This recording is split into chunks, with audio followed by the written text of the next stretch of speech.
name is Shelby Porges, and I'll be talking about the Great Pacific Garbage Patch and the accumulation of plastic waste. In 1907, an American chemist, Leo Baekeland, invented the first synthetic product for plastic.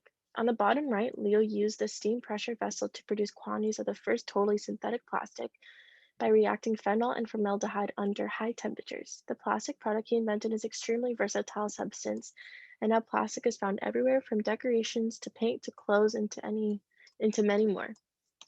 However, despite the convenience of this new product, by the 1970s, the accumulation of plastic waste and its effects on marine mammals was first observed.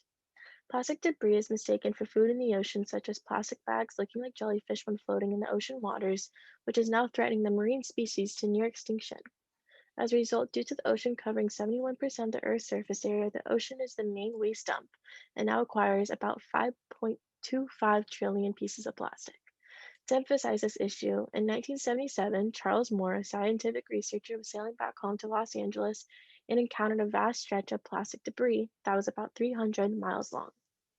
This large patch lies between the west coast of North America and Japan, which comprises of the world's largest accumulation of plastic debris called the Great Pacific Garbage Patch. This concentrated area of debris is due to the North Pacific subtropical gyre, which comprises of four currents that rotate clockwise. These currents suck the air into the eye, which creates the motion for the waste to be lured in. Enhanced fishing in the Pacific Ocean counts for the great amount of fishing and aquaculture gear made out of synthetic materials that are lost accidentally or intentionally in the ocean. The fishing nets are known as ghost nets, and they emit economic and marine habitat concerns as they entangle many species. In addition, due to the single-use plastic materials, 50% of the plastic tends to not be discarded in proper garbage bins, which prevents this type of material from being recycled or put in the correct placement, such as landfills. As a result, this extensive inflation of plastic has become a severe threat to nature's beauty. Plastics are made up of cellulose, coal, salt, natural gas, and crude oil. Furthermore, just with the presence of crude oil, it unearths chronic exposure to chemical pneumonia, which causes physical and biochemical injuries. In addition, by fracking and extracting oils and gases for plastic materials, the emissions from fossil fuels are an all-time high. For example, in 2010, global plastic production totaled 265 million tons of greenhouse gases that were emitted into the atmosphere. These diagrams here show the reality of how little plastic is recycled compared to how much is generated.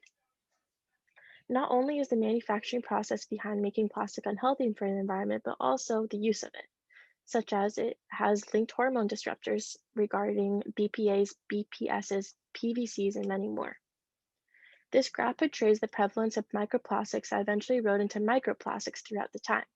For example, to the right of this photo is a crate that was found in the Great Pacific Garbage Patch in 1977. This illustrates the lack of biodegradability it has. The solution to this catastrophe has been has hit global attention to the extent of legislate at a federal level. In 1972, the Clean Water Act was put in place to help the integrity of the water. In 1972, the Marine Protection Research and Sanctuaries Act was established, and in 1988, the Ocean Dumping Ban Act was also enacted to also help with the permit of Title I and Title V. Today, our oceans have been heavily impacted by the COVID-19 pandemic due to the abundance of masks and gloves that the human population is wearing to stay protected from the virus. However, there's an estimation of 129 billion face masks and 65 billion gloves every month since the pandemic has surfaced. To put this in perspective, the accumulation of this waste would cover the landmass of Switzerland.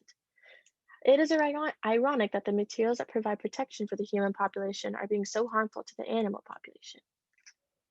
The solution to this catastrophe within the contribution of policies, there is a nonprofit engineering environmental organization in the Netherlands titled the Ocean Cleanup Project. This has been developing a solution to extract this type of debris from the ocean waters as well as streams and rivers before it enters bigger water sources. Ocean Cleanup is developing a complex system of sensors, platforms, and ocean vessels that operates continuously. The floating debris catcher is the largest cleanup in history, and the plastic is picked up from vessels after every 45th day, which is then transported to the mainland to be disposed of properly. This organization's goal is to decrease 90% of the floating plastic by 2040. Due to today's advanced technology, there is now hope to help restore nature's authentic beauty and eradicate the threats to wildlife, and which will be preventing biomagnification, which will help the food chain as it comes along. I hope you learned something, and I can't wait to watch your guys' presentation. Thank you.